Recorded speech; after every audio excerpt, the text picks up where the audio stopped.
Hey there, folks, and welcome out to the Single Player Podcast. I'm your one and only host, I'm 16-bit, and I got a good show for this week because we're going to be talking about movies being taken off the Sony store, GameStop in trouble, and a Elden Ring player gets commended, plus more. So sit back, relax, enjoy the show, and I'll be with you in a bit.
Alright folks, and we're back, and now it's time to start the show with my favorite segment, your favorite segment, everyone in the world's favorite segment. It's time for the Gaming Forecast. So let's see what's coming out between the week of July 17th to the 23rd. Okay, on July 19th you have 4 games coming out. As Dusk Falls for Windows, Xbox One, and Series X. Ending, Extinction is Forever for Windows, Nintendo Switch, PlayStation 4, and Xbox One. Fallen Angel for Nintendo Switch, and Stray for Windows, PlayStation 4, and 5. Then on the 20th, you have 3 games coming out. Dreadout 2 for PlayStation 4 and PlayStation 5. Muv-Luv Alternative Total Eclipse Remastered, making its Western debut on Windows. And Severed Steel for PlayStation 4 and 5. Then on the 21st, you have 9 games coming out. First up, you have Bright Memory Infinite for Nintendo Switch, PlayStation 5, and Xbox Series X. Koromon for Nintendo Switch. Danganronpa S Ultimate Summer Camp for Windows, PlayStation 4, iOS, and Android. Hellpie for Windows, Nintendo Switch, PlayStation 4, 5, Xbox One, and Series X. Nobunaga's Ambition Rebirth exclusively in Japan for Windows, Nintendo Switch, and PlayStation 4. Post Void for Nintendo Switch, PlayStation 4, and 5. River City Saga 3 Kingdoms making its Western debut on Windows, Nintendo Switch, and PlayStation 4. Severed Steel for Nintendo Switch, and Wayward Strand for Windows, Nintendo Switch, PlayStation 4, 5, Xbox One, and Series X.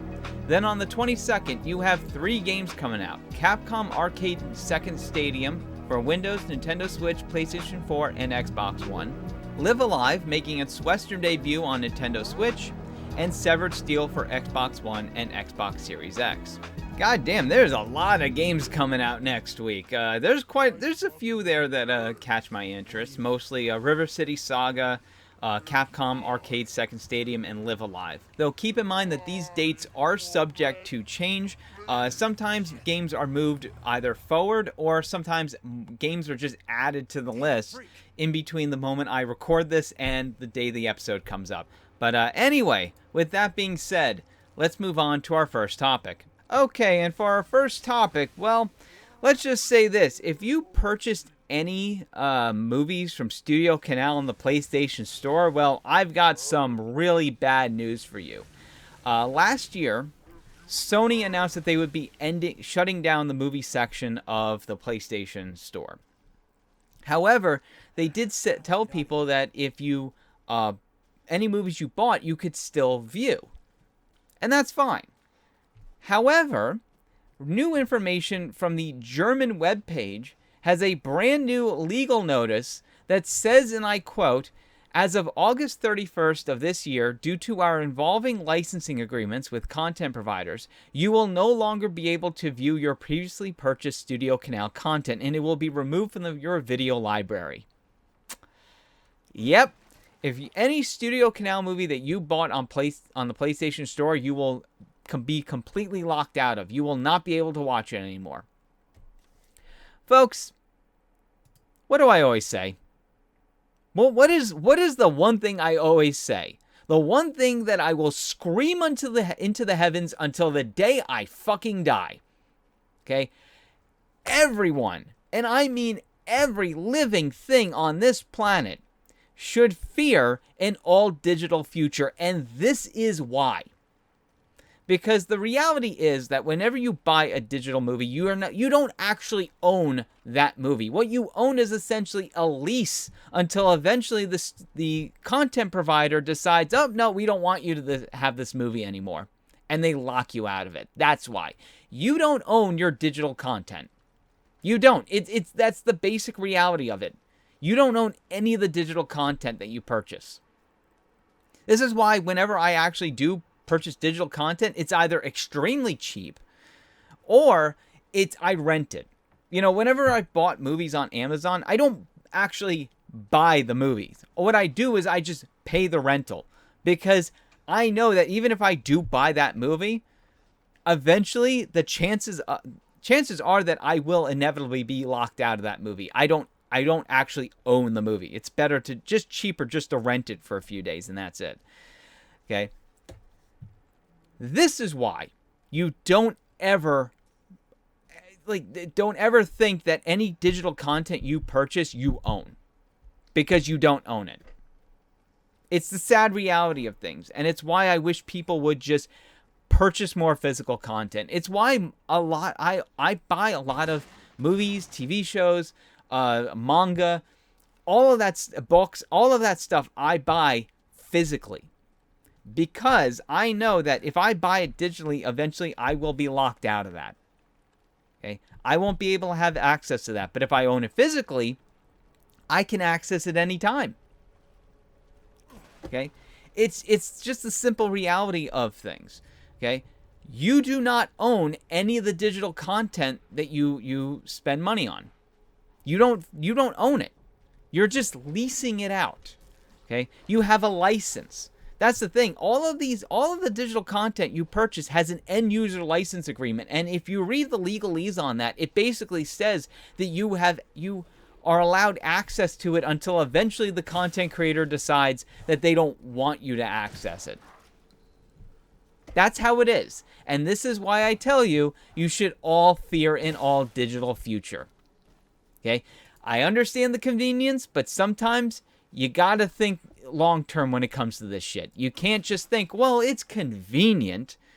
Doesn't matter if it's convenient, okay?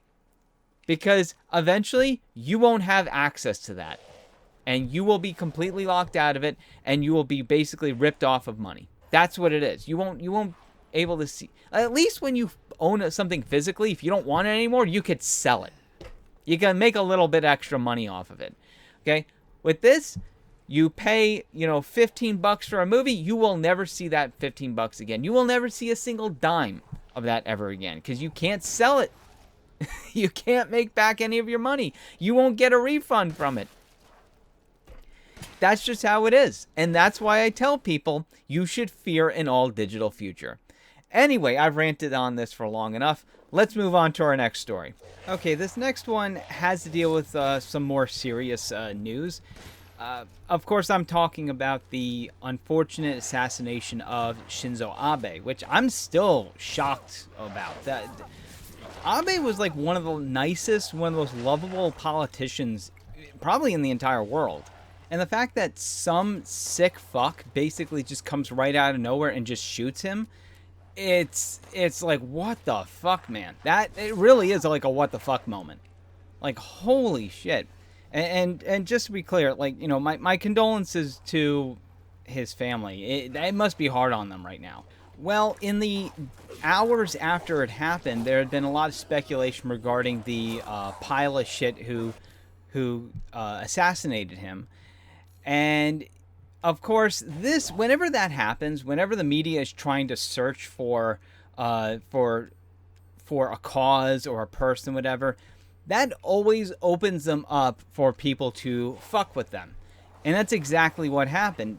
4chan, because of course, decided to try and convince the media that Hideo Kojima was the assassin. Yep, they actually did this. Of course, it shouldn't be surprising that it's coming from 4chan. After all, 4chan has a history of pulling all sorts of pranks and trying to convince the media of stuff that's not actually true.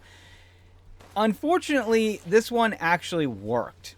It seems that a French politician, Damien Rieu, actually retweeted the claim that that Hideo Kojima was the assassin.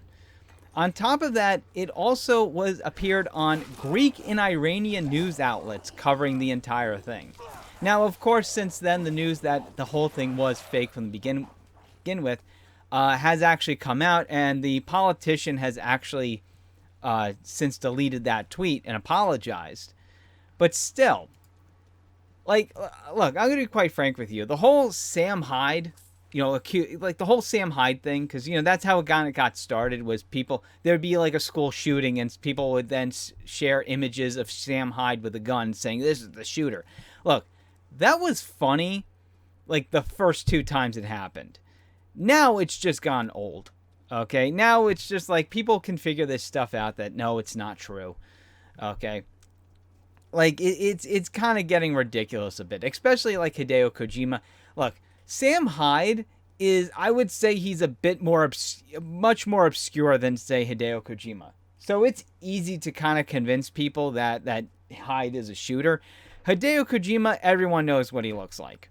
Okay? It's easy to spot Hideo Kojima. But I also think that this is in poor taste. After all, this entire thing happened only a few hours after the assassination happened. So the entire thing is in poor taste, but I will say this. I mean, what do you expect from 4chan? 4chan has been doing this shit for fucking years.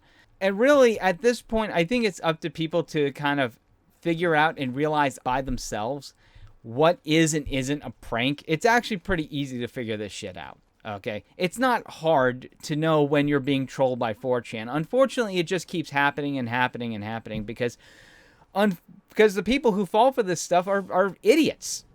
Complete morons of the highest order. So before you read something on social media, do a little research. Look it up yourself instead of just taking whatever anyone tells you on social media at face value. That's exactly what I did. Okay, when I heard this whole thing about Shinzo Abe, I wasn't sure if it was a prank or not, so I did a little bit of research, and sure enough, it turned out the entire thing was absolutely true. Anyway, guys, I'm going to take a short break, and we'll be right back after this, and rest in peace, Shinzo Abe. Buy the Nintendo GameCube for only $149.95 and receive The Legend of Zelda: The Wind Waker. Go ahead, take it. And a playable bonus disc. Free.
All right, folks, and we're back. And first up on our next round of stories, we have some unfortunate news coming out of GameStop because it appears that they're going to be going through some massive layoffs, both within GameStop stores and Game Informer. The news came out of Axios, reported by Stephen Totillo. And apparently, they recently received a memo from the company basically confirming that there is going to be massive layoffs upcoming. They said, and I quote, "This decision means eliminating excess costs and operating with an intense owner's mentality. Everyone in the organization must become even more hands-on and embrace a heightened level of accountability for results." Now, of course, we already have one confirmed casualty from this, and that's the CFO, Mike Recupero. I hope I'm pronouncing that correctly. And he was actually brought in over a year ago after the whole GameStop stock debacle. You know, that whole thing where a bunch of Reddit bros basically caused an entire hedge fund to go bankrupt. Yeah, that entire thing. He was brought in after that entire thing, and he's already resigned from the company. So, yeah, I think that that's kind of a warning that this is, in fact, true. Now, of course, like I said before, this is not just going to hit GameStop stores. This is also going to hit Game Informer. And it seems that some GameStop Game Informer staff have already taken to social media to express their shock, which pretty much outright confirms that this entire layoff is actually real. Now, this brings me up to something that I've been thinking of, and that is, why the fuck is Game Informer still around? Okay, I get it that, like, you can only find it in GameStop stores, but still, what's the point of keeping around a magazine when most gaming magazines are basically dead at this point? Yeah, and that's something I don't want them to die. It's just an unfortunate reality of it. Like, the only gaming magazines that I think are still around to these days are mostly just enthusiast magazines, whether it's Nintendo Force or Megavisions or Retro Gamer. Okay, those are like the only gaming magazines that are still around to this day. Hell, I think like there's also ones that are more regional. Like I think there's like a couple magazines in like Britain and France and Spain that are like still around, but they're exclusive only to those countries, and that's it. Okay, whereas something like Electronic Gaming Monthly and GamePro, those are long gone. Those have been gone for like over 10 years. In fact, I think this year it's been 10 years since the end of Nintendo Power. I still have my final issue. I never opened it. Never read the final issue. I think it still has like the letter, and it still has the Kid Icarus cards. They're still sealed. So, but I don't want gaming magazines to end, but it's like at this point, what is the point of keeping Game Informer around if basically the internet has completely destroyed the idea of gaming magazines? You know, to me, it makes no sense. And I think ultimately Game Informer does need to shut down. I don't want it to shut down. I kind of want gaming magazines to make their return, but it's a sad reality that we just have to accept. Actually, I thought about actually starting my own newsletter that would just upload to Twitter every once in a while. Just an idea I've kind of thought of once in a while. But anyway, moving on. It's an unfortunate reality when it comes to GameStop that gaming retail is basically almost dead at this point. Okay, for the most part, I get my games on Amazon. That's it. When it comes to new games, I buy them there. When it comes to used games, I mostly buy them on eBay. You know, I can't remember the last time I went to GameStop to buy a used game, let alone new. Okay. I mean, hell, the only times I ever buy new games at like retail is if I'm like at Walmart or Target just for something else, and I just so happen to go by the games aisle and just see a game for really cheap. In fact, the last time I bought a game at retail was the Destroy All Humans remake. And that was simply because it was cheap. It wasn't because I was going there to buy, specifically to buy video games. So really, I think this is just a sign of the times. Brick and mortar retail is on its way out, and unfortunately, GameStop is going to go the way of the dodo. So anyway, with that being said, let's move on to our next topic. Okay, this next one, this is... oh boy. So recently, the LA Times did an interview with the head of Blizzard, Mike Ybarra. And of course, in this interview, there was discussion about Diablo Immortal and such. And apparently, during the times, he basically tried to defend the monetization, the heavy monetization of Diablo Immortal, claiming that the monetization comes in at the end of the game, that the philosophy was always to lead with great gameplay and make sure that hundreds of millions of people can go through the whole campaign without any cost from that standpoint. And that he feels really good about it as an introduction to Diablo, which is like, really? Honestly, Diablo 1 and Diablo 2 are still pretty good introductions to Diablo. Okay? And was, of course, boasting about the high user reviews on the App Store and all that bullshit. Well, apparently, trying to seek a follow-up, the LA Times got a response back from a Blizzard representatives who claimed, oh, you're going to love this. And I quote, "The vast majority of players aren't spending money, and that 50% of players have never played a Diablo game before." Folks, this is some high-quality bullshit. Like, really? The vast majority of players aren't spending money. Bullshit. Bullshit. You can't even have a decent game. You can't even play the game for a decent amount of time without being monetized out the ass. Are you fucking kidding me, Blizzard? Are you fucking kidding me? Hell, you even have a YouTuber going out there basically saying that you can't even max out your gear without spending $100,000. Really? So, yeah, this is nothing more than Blizzard basically trying to defend the predatory monetization of Diablo Immortal. Okay, but see, it's okay because not every player are spending money. Bullshit. I call bullshit on that.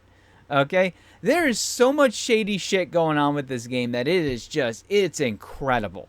It is amazing. It is one of the shadiest fucking games I have ever seen in all my years of following gaming. Okay? Not even fucking Final Fantasy All the Bravest was this fucking predatory. Hell, I've seen Facebook games from EA that weren't this fucking bad. And that is something to that is just something to behold. The fact that Blizzard is shittier than fucking EA. And EA won worst corporation in America twice in a fucking row. My God, what the hell? Like, you know, it's sad to watch because Blizzard used to be such a great company. It really was. Back in like the late 90s, early 2000s, holy fuck was it amazing. Okay? When you saw the Blizzard logo, you know that that game was going to be quality. You know that when you plop down money for that game, you were going to get your money's worth. Okay?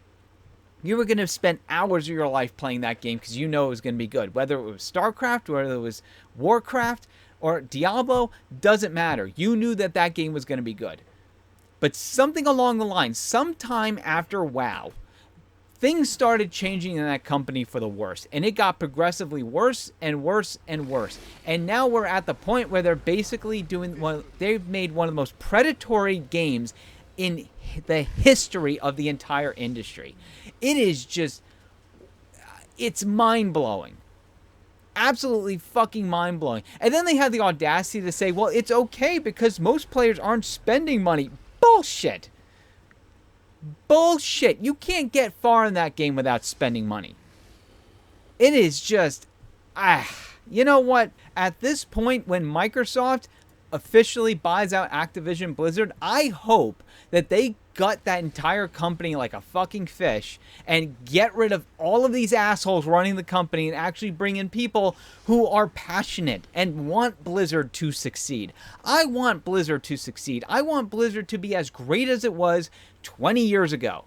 Okay? When I was first introduced to Blizzard, okay? When I used to play games like StarCraft and Warcraft 3, that's the era of Blizzard I want. All right? Not this. Not this garbage. Fucking hell. Anyway, let's move on to the next story. I'm just so goddamn pissed. Okay, so this next one is only tangentially related to gaming, but I do think it is actually quite important, and I openly admit I'm only talking about it because I'm actually excited about it. So, recently, Japan had their election for the House of Counselors, which is the upper house of the National Diet. And one of the people running is none other than Ken Akamatsu. Now, if you're a weeb like myself, you know who that is. But for those who don't know, Ken Akamatsu is a mangaka. His most famous work includes Love Hina and Negima. In fact, his most recent work was UQ Holder, which is actually, I think, a sequel to Negima. Well, there's some good news out of it, as it's officially been confirmed that he has won his seat in the National Diet. Now, this is huge, not just because of the fact that he is the first mangaka to actually win a seat in the National Diet, but also it's a huge win for anime, manga, and game creators in Japan. You see, Ken Akamatsu is very much a free speech and free expression candidate. In fact, he's been very outspoken about this for years, going back at least to 10 years ago, when he was very much speaking out against calls for censorship and such. In fact, at one time, he even spoke in front of the National Diet to prevent a bill that would have heavily affected anime, manga, and game creators in Japan. So, yeah, this is something that has bothered him for many years. And now that he's an actual elected member of the National Diet, that means that you're going to probably start seeing laws being passed that would actually help protect the freedom of speech and expression of anime, manga, and game creators in Japan. And that, I think, is absolutely awesome. He's also been very much critical of outside influences.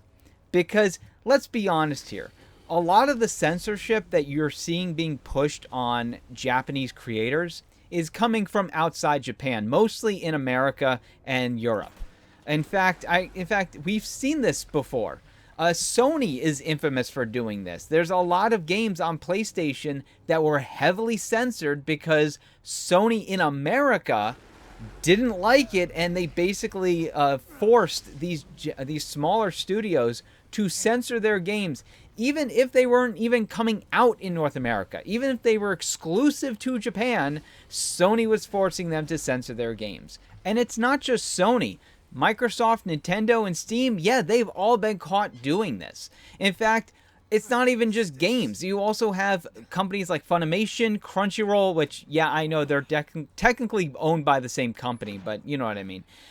Even 7 Seas Publishing and Viz have been caught doing this, censoring anime and manga because they have to keep it in line with global standards, which I fucking hate that shit so goddamn much. I mean, it's the sole reason why everyone hates translators, or what do they call themselves? Localizers, which it's annoying. In fact, there was a recent issue with a manga called I Think I Turned My Childhood Friend Into a Girl, at least that's what they localized it into. I forgot what the original Japanese name was, but it's a boys love manga. It's about a guy who kind of falls in love with his childhood friend who's basically a trap. But the localizer decided to rewrite the entire thing so that the cross-dress, the trap is now transgender. Okay? This is the kind of shit that people are talking about that they can't stand. And one of the things I like about Ken Akamatsu's policies is that he wants to fight against this. Fight against external pressure from Western companies. And if that happens, oh my god. I mean, there was already salt from the announcement of this. You had leftoids on Twitter freaking out over this now.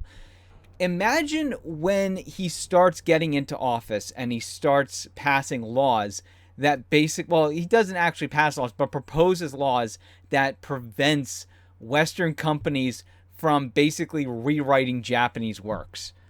Oh my God, if you thought there was salt now, you better get your popcorn and french fries ready, because it's going to be raining salt when that happens. So anyway, guys, I'm going to take a short break. Congratulations to Ken Akamatsu, and we'll be right back after this. ラブヒナがゲームボーイアドバンスになります。ラブヒナアドバンス祝福の鐘は鳴るかな。9月7日発売予定。 Marvelous entertainment.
All right, folks, we're back, and first up in our last round of stories, let's talk about something a little bit more wholesome.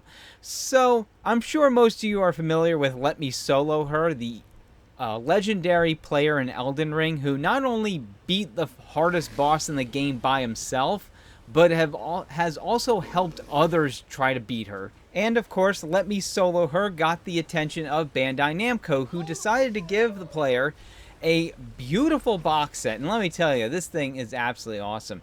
It includes a letter, personalized letter, wood art of the boss, a map of the world, and a full sword with Rise Tarnished printed right on the blade. LetMeSoloHer decided to post photos of it on Twitter and wrote a 3-part tweet basically saying, "Thank you, Bandai Namco and Elden Ring, for giving me this gift and congratulating me for being LetMeSoloHer. I can still remember my first experience with the Soulsborne series and almost quitting because of Ludex Gundyr in Dark Souls 3. I'm glad I persisted and went on to enjoy the game. Because this community is one of the most passionate and dedicated people I've ever seen in a game, and I'm proud to be part of it. Many people shaped me to who I am today, including Vadi Fighter, Pi, Iron Pineapple, Chase the Bro, Zuli, Limit Breakers, Bonfire VN, and many others. I hope they know they have inspired me to be who I am today and continue to be awesome. Thank you, everyone." Signed, LetMeSoloHer. And let me tell you, bro, you deserve it. You know, I guarantee you there's a lot of people who probably wouldn't have been able to get past the that final boss if it weren't for you. In fact, it brings up something very interesting. I hear a lot of these people who go on and on about how Elden Ring needs an easy mode and all this kind of stuff, and yet here you can actually summon players to help you in the game. So it's like, why not just seek out the community? If you feel that the game is a little too difficult for you, seek out members of the community. I'm fairly certain they are willing to help you if you feel that the game is too hard for you. You know, that's the thing. Everyone has to start out somewhere, and eventually you take your lumps, you learn from it, and you get better. That's how it's always been. That's how it's been for me for the couple of games. So, if anything, it's a lesson about persistence. It's a lesson about keep going at it, keep pushing at it. You're going to get your ass kicked. You're going to get your shit kicked in. But you know what? At the end of the day, you're going to learn from it, and you're going to get better from it. So, once again, congratulations to LetMeSoloHer. Dude, you deserve it. Anyway, let's move on to our next story. Okay, and next up, now that we've talked about good Bandai Namco news, let's talk about some bad Bandai Namco news, because it seems that they have become the recent victim of a ransomware attack. The news was initially reported by VX Underground, who said that the group, known as Alpha Ransomware Group, they're also known as Black Cat Ransomware, have actually ransomed Bandai Namco and have essentially grabbed as much data as they possibly could. Now, the thing is, no one knows what data that this group has actually obtained. It could be anything from details of company employees, source code for various games, both current and upcoming, and possibly unannounced, to even user data as well. So it could be anything at this point, and you are going to see reports about leaked games. I guarantee you're going to see reports of that. I would take some of that with a grain of salt, because people hear about this sort of stuff and they like to then make all sorts of stupid claims. Now, this isn't the first time that a company as big as Bandai Namco has actually been ransomwared. For example, Capcom and EA have both had the similar issues, as well as CD Projekt Red. In fact, that actually is how the source code, the entire source code for Cyberpunk 2077 was officially leaked. Now, so far, Bandai Namco has not actually offered any official statement, but it honestly, look, if anything, they should just acknowledge it, get it over with, acknowledge that it happened, and just basically tell us what exactly was leaked. Because here's the problem. When you try to sit on this sort of stuff, you end up losing the respect and faith of gamers. I remember when the Sony hack happened that caused the entirety of PlayStation Network to shut down. Okay? And I remember Sony didn't, like, say anything for, like, 2 months. That was the thing. It happened, PlayStation Network went down, Sony explained that it was a hacking, and apparently it had happened 2 months prior. And they didn't say anything about it. Or I think it was 2 weeks. I don't think it was months. May have been 2 weeks. Okay? But still, they didn't say anything for a while, and everyone's like, wait, what the fuck? My data most likely has been exposed, and you don't say anything about it? So Bandai Namco really should say something immediately, whether or not that user data was actually leaked. Or hell, even company employee data. While this does suck for Bandai Namco, I at least hope that they've learned from this and they get better security. Also, if you have played or bought anything from Bandai Namco, I would highly recommend you start paying attention to your bank account information and your recent purchases, just in case something suspicious comes up, because you never know. These bastards might have your personal data, and you might want to go and contact your bank if you do see anything suspicious. Anyway, guys, let's move on to our next story. Okay, and for our last story, we have an update on the Intellivision Amico. Yeah, so there's been a lot of rumors about this thing being dead, but according to IGN, they've received an email from the CEO of Intellivision, Phil Adams, basically confirming that they're still working on the system. Apparently, according to him, the U.S. Patent and Trademark Office is pretty slow on updating things, and because of that, what seems like it appeared that it was dead, but it actually isn't, as apparently the trademark is considered live. Now, the Amico has had a lot of issues. It was announced back in 2018, and it has faced about 3 different delays. And the original CEO of the company, Tommy Tallarico, stepped down earlier this year.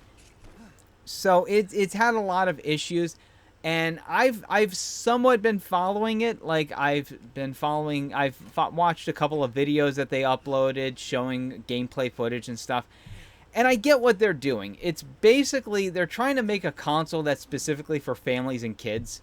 That's not like your your current high-end system. It's trying to be something that's a little bit more low-end, more cost-efficient. And I get that, and I was even a little supportive of it a few years ago.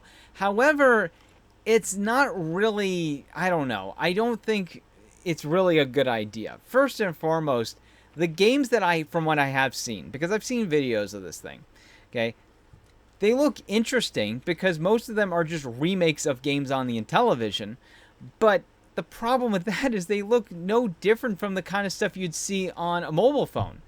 That's it. A lot of it is just they look like mobile games. You also have the fact, and this is a huge elephant in the room, that I don't think the people creating this system really understands, is that unless you are interested in gaming history or grew up with one, you have no idea what an Intellivision is. I guarantee you the vast majority of people out there have no idea what an Intellivision even is. Okay? Even most gamers probably have no idea what an Intellivision is. If you do, it's probably because I've talked about it before. And I think something like this probably would have been better if they released it, I don't know, 20 years ago, back when there was kind of a nostalgia for that early era of gaming, you know, the late 70s, early 80s. The nostalgia for that was 20 years ago. But people have moved on. And what was nostalgic 20 years ago is no longer kind of nostalgic. Like for example, what is nostalgic for people now? Okay? It's not the Intellivision, it's not even the Atari 2600 or the ColecoVision. Okay? It's consoles that came out 20 years ago. It's the PS2, the Xbox, the GameCube, the Dreamcast. Okay? It's weird for me to think that because, you know, those were systems that came out when I was in middle school. I remember when they came out.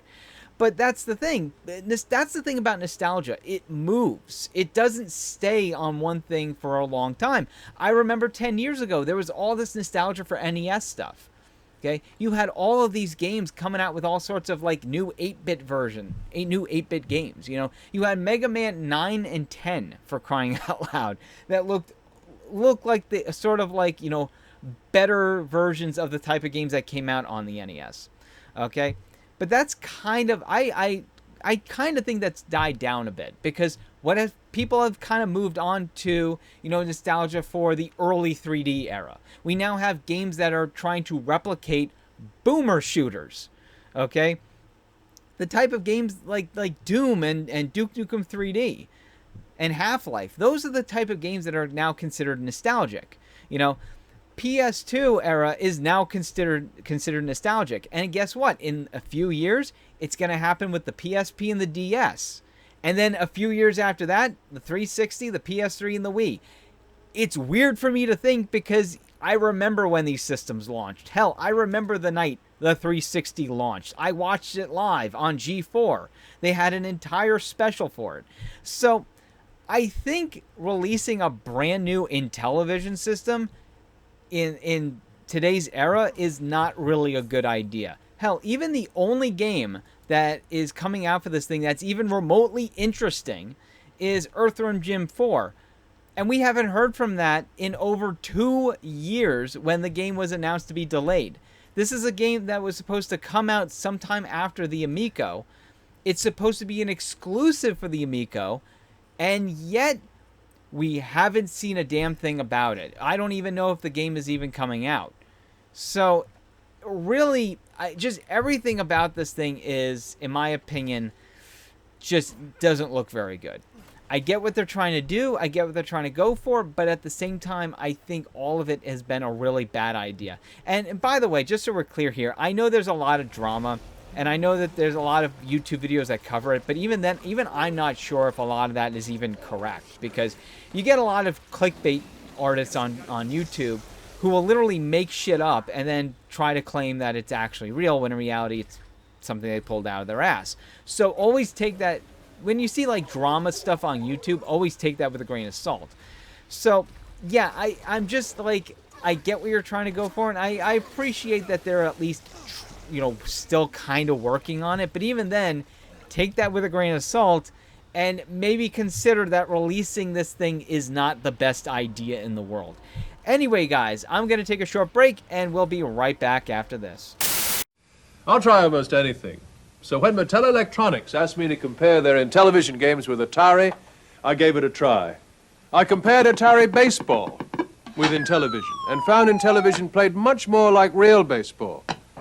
Then I compared Atari football with Intellivision. Again, Intellivision played more like the real game. In my opinion, if you try them both, there's only one conclusion you can come to. Intellivision from Mattel Electronics.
All right, folks, and that's it for this week. I want to thank you all for listening. I'll see you next week, and remember to keep gaming.